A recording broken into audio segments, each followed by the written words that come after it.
Khawvela tunnel leiverh ni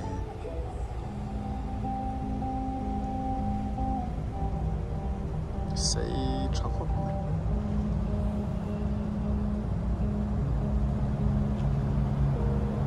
mồi bò mồi khop mà hè bò rẽ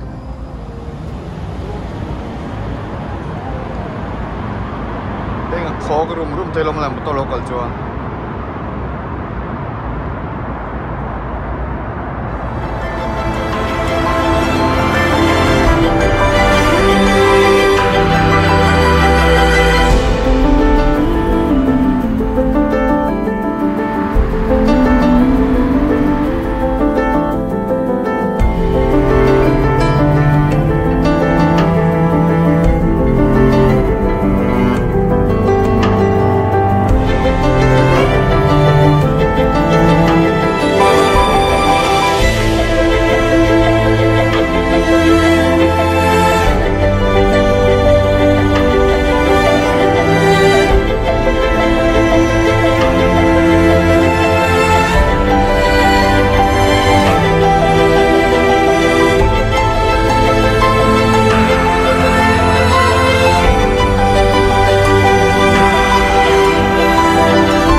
sẽ môi này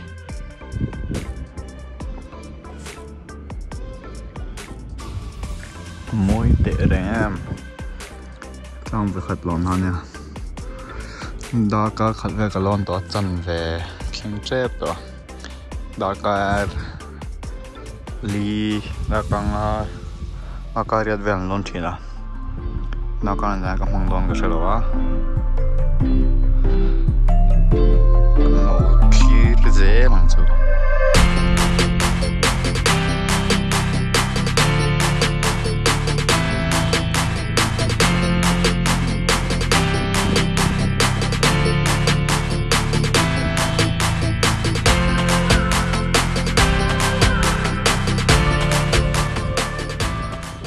Mizo gặp mami lên nhé con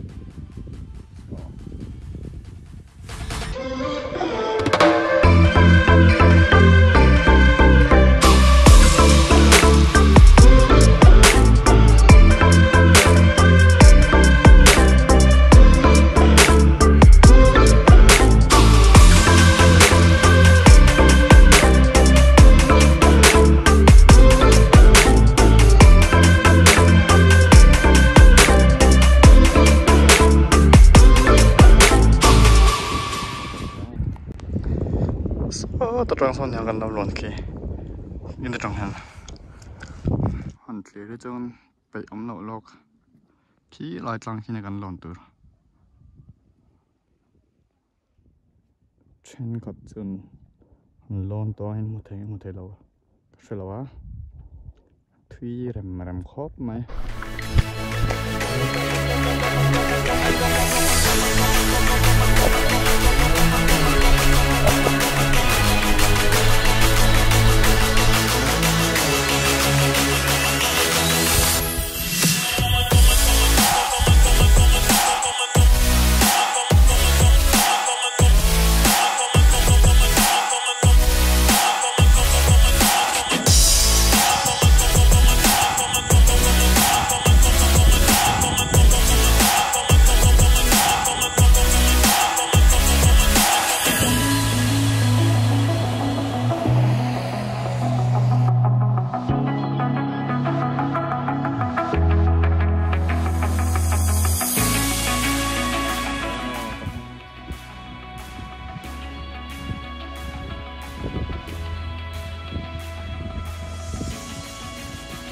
là ôm son chui kia lại đi tuy lên tuy cả lại kia Vì số mà trên hết lại tùy hiện ở trong tùy lên trong nó còn phụ thiền tiền nó về thằng